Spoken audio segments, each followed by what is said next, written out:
Hello everybody and welcome back. Good to talk to all of you again today, and today I did say I had a Missouri game for all of you. Yesterday I played a Missouri game where I went in hoping to make the maximum amount of credits I could possibly make.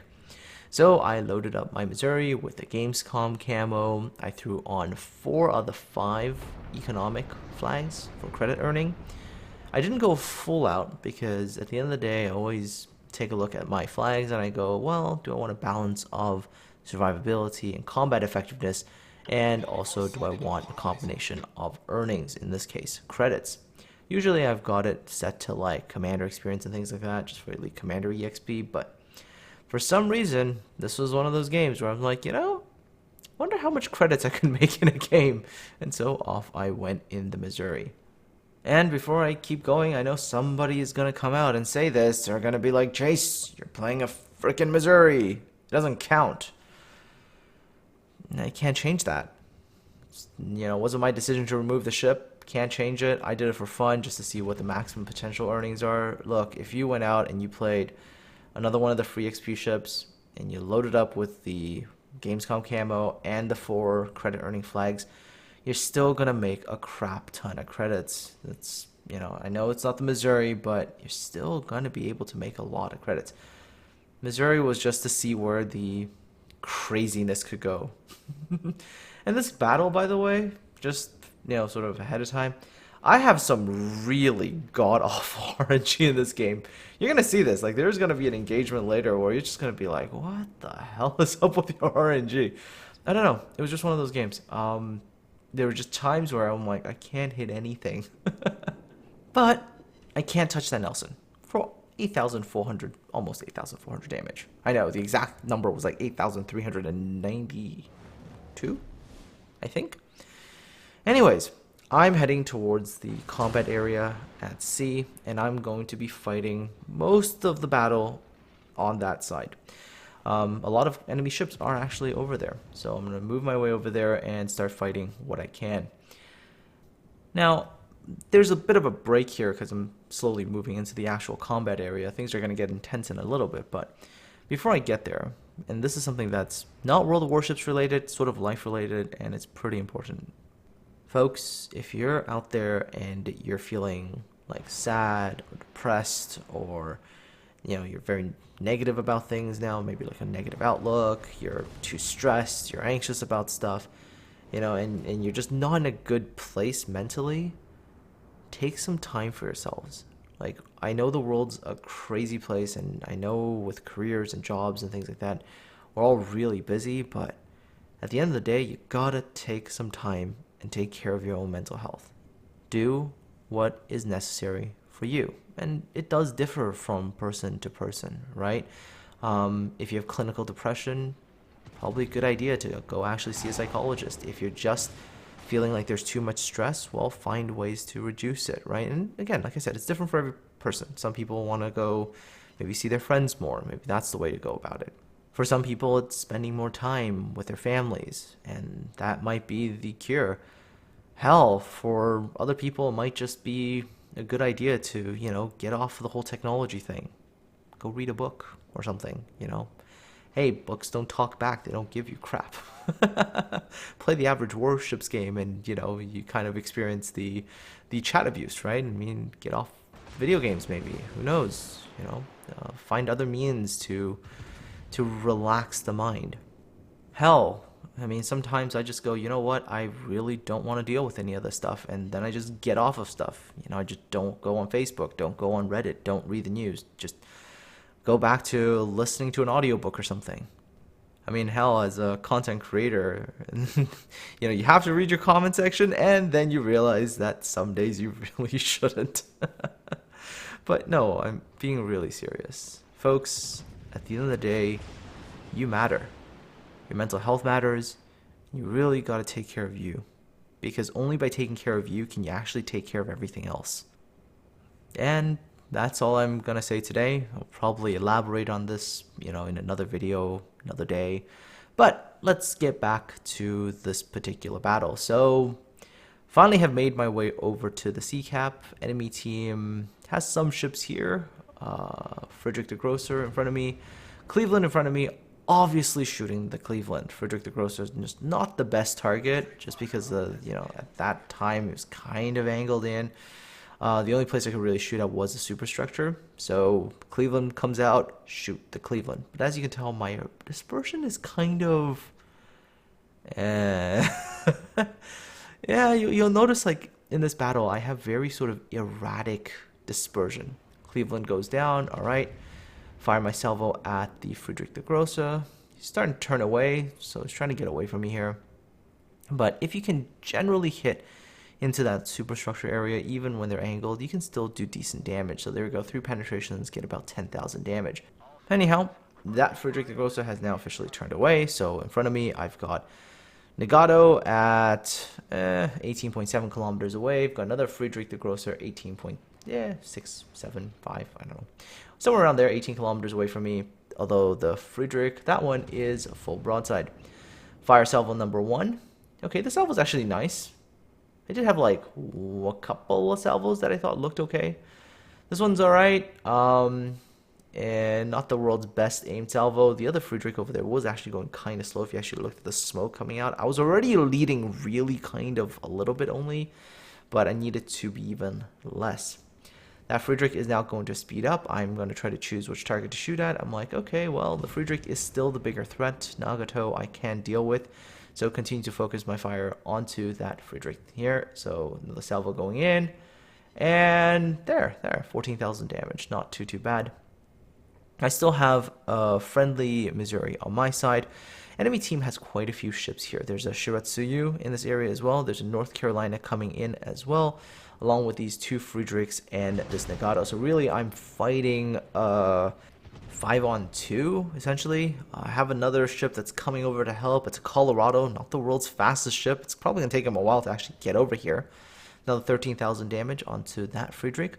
I have another Missouri in my division who's not in the immediate vicinity to help me. Oh, and of course the carrier is going to come in, so make that a 6-on-2. And the Missouri in my division, who's right next to me supporting, is going down relatively quickly because he doesn't really have that much health left.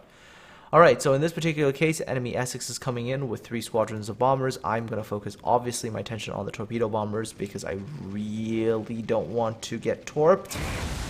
Dive bombers are HE dive bombers, so that's okay. Alright, so I am going to try to turn in just a little bit, try to get that aim to be in that close range envelope as much as I can. I managed to drop all the torpedo bombers, so nothing to worry about there. Just have to look for that last dive bomber squadron, which is right there. But still have to, of course, make sure that I'm not giving too much broadside to the enemy battleships unless I really want to die. Alright, so with the dive bombers all expended and the 2 fires that they put out, I now have to maneuver into a good position. So why am I making this particular move? So take a look, there's a Friedrich on my side, another Friedrich in front of me, and there's an NC there and a Nagato there. Right now it's a pretty rough situation. So with the island, what I can do is I can basically go to the island, make sure that I don't get shot by slug shots FDG on the side, not get shot by secondaries either, and then basically be able to go bow on to the NC, the Nagato, and the FDG in front of me.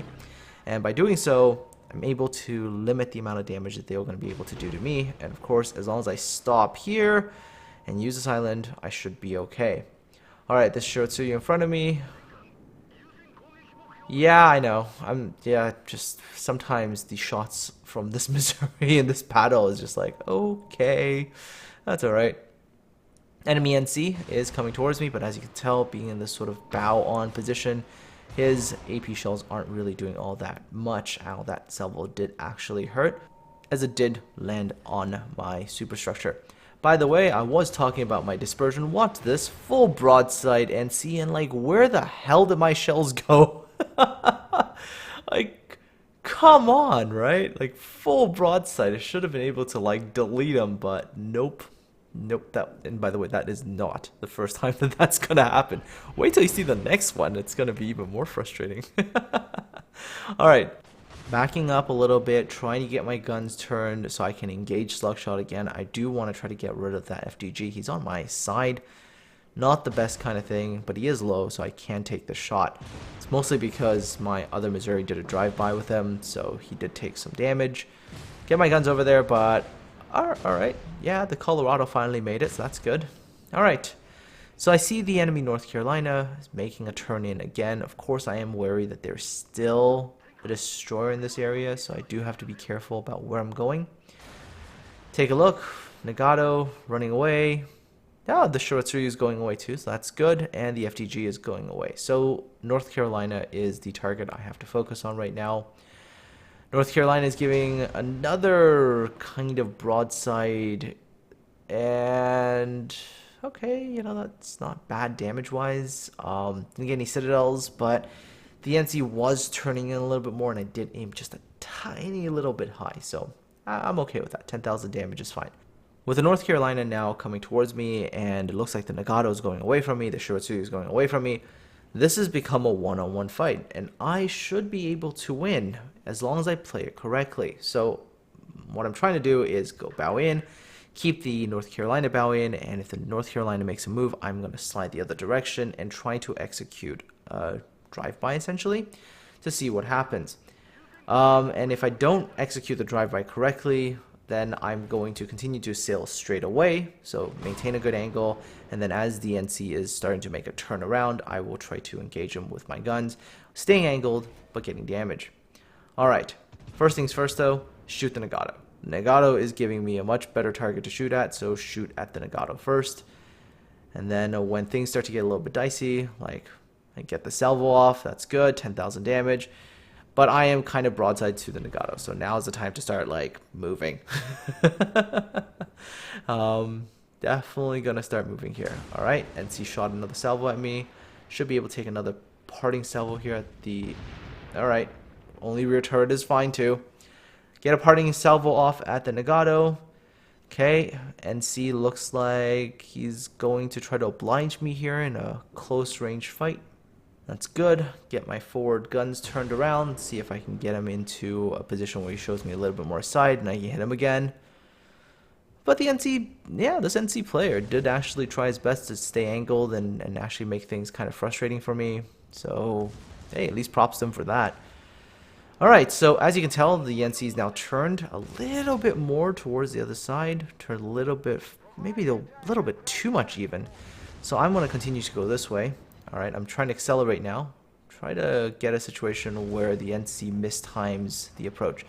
He's going to show me a little bit too much side here, just a little bit, and I'm going to be able to put a bit of damage into him right there, 13,000. And I'm going to incapacitate one of the forward turrets, not permanently, but momentarily, which resets the reload. And that's really important.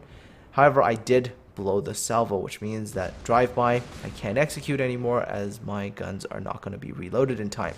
So the best thing to do in a situation like that is not to continue to turn broadside, because if I keep turning broadside with him, the NC with its turning circle radius is going to have the advantage. Me, just keep sailing in a nice straight line, maintain the angle, see it?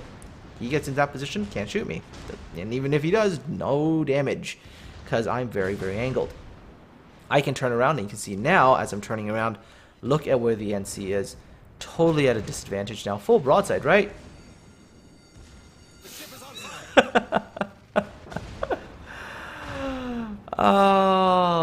This game. I sometimes just like, really? I had 3 beautiful shots into that area at the waterline. No citadels. Yeah. It's okay though. I did manage to permanently incapacitate the turret, so the NC's firepower is now drastically reduced, and going bow in is going to be rough now. So, okay, he's going bow in, so I did take a shot at the superstructure area. Again, making sure that I stay angled. When he fires a shot at me, I want to make sure I can bounce that. Alright? Okay, enemy North Carolina is going to be nice and give me a broadside again, I believe, right here. Watch this. Salvo number 1 overpen. Amazing. Okay, get my ship turned around because I knew there was another salvo coming. Alright, get my ship turned around. Salvo number 2. What? Look at that dispersion, right? It's amazing. There we go. On my 3rd turret, I was able to get the citadel. Finally. killing that NC. So, currently in the battle, sitting 175,000 damage, 3 million potential damage, and we are ahead a little bit. I'm going to take this cap point for my team, and by doing that, I should be able to secure victory for the team, mostly because there's only 4 minutes left. We're ahead on points, 2-1 cap advantage. Enemy team ships are not exactly close to the cap, the closest one being the Nagato, and the Nagato is not very healthy. The only other enemy ship is the Mahan, and the Mahan is like to the north, chasing the CV or something. I don't know. That's what the Mahan is doing. So it's fine. I'm just going to take this cap, make sure we have the cap advantage, and then with my speed, I should be able to race over to B. If the enemy Nagato decides to go contest it, I should be able to go there and deal with it. My guns, I'm going to be able to overmatch him easily. His return fire, if I'm angled correctly, won't do all that much. Enemy CV, initially I thought that CV was going to come for me, but CV ended up going for the Colorado, so I'm like, okay, thank you very much. I'm able to not be worried about the CV's strike and head towards the B cap. Enemy Nagato is still staying kind of far away from the B cap, but not really an issue. With that amount of HP, no way that Nagato is going to be able to fight a Missouri and win. Just unless I really screw up and give him a full broadside and gets lucky and hits the Citadel. Otherwise, no way. Their Mahan does manage to sink our Nagato and is now going after our Taiho. Taiho is an armored carrier, so it should take a little bit of time for the Mahan to actually kill that CV. And by the time the Mahan does successfully do that, the enemy Nagato should be dead. And with the time remaining, like 2 minutes and 30 seconds, there's no way for that Mahan to really do anything else. Can't come back, can't take the cap, can't really influence the battle in any other way. Right now, the best hope is the Mahan kills the Taiho, I potato, their Nagato kills me, and then they can somehow swing the victory back to their side. Yeah, let's just say it won't happen. Alright, so continue to push in here. Again, I'm being quite aggressive. I want to kill this Nagato, mostly because I want more damage. I know, I'm at 180,000, but I want more, if I can. Whatever is remaining on that Nagato, I want it. So there it is. Nagato's trying to come in. Okay, 11,000 HP, that's good. If I get the first salvo off, I might... Damn it, dispersion. Okay, there you go. I get 3 penetrations, 1 over pen. I get my damage. You get the high caliber there. The Colorado on my team finishes off the Nagato. And we have 1:34 seconds left. The Mahan is still chasing the Taiho. Mahan finally does kill the Taiho. But our points lead right now is just unassailable. There's nothing the enemy team can do. Maybe if the Essex gets like super lucky with this strike, he could theoretically kill us both because my health is not all that great, but just not happening with the time remaining. Now I'm going to speed this clip up because there's actually not a lot that actually happens. I take a couple of pot shots at a Mahan at like 20 kilometers and 17 kilometers and obviously get no hits. Small target, quite distance away. And the enemy CV does go after somebody. And, well, I shoot down a couple more planes, I think, and that's about it for the battle. So let's go and take a look at the end result screen, and I'll show you how I did credits-wise in this particular game. So, final credits tally, 2.2 million credits. Oh, it's some crazy numbers. And I actually left out one of the 20% credit earning flags. Had I had that, I would have been even higher. 14,696 experience, 2,316 free experience, Confederate, Dreadnought, high caliber, 192,000 damage, but only 1 Citadel hit. Ah, this game. Man, sometimes with that dispersion, you're just like, what? Alright, base experience for me was 2,511. I was top of the team. The plane kills certainly helped as well, right? I had 15 plane kills. That was good. Enemy CV did feed me some planes. But take a look at their CV. Holy crap. Shot down 54 planes. And our CV shot down 31. Yikes. In terms of potential damage, 3.174 million, which is quite good for a battleship. Obviously, most of my damage was from the AP. I had a little bit of damage from secondaries, so yay. But yeah, damage received and everything. But here we go. This is the final net credits earned. Just over 2 million credits with the premium account. And there you can see all the flag bonuses. And obviously you'll see the Gamescom camo there with like a 50% credit bonus. It's quite substantial. You make a lot there. Anyways, folks, have yourselves a good one. Take care. And for you Canadians out there, happy Thanksgiving. Enjoy it, eat lots of turkey, and of course, I'll talk to all of you again really, really soon.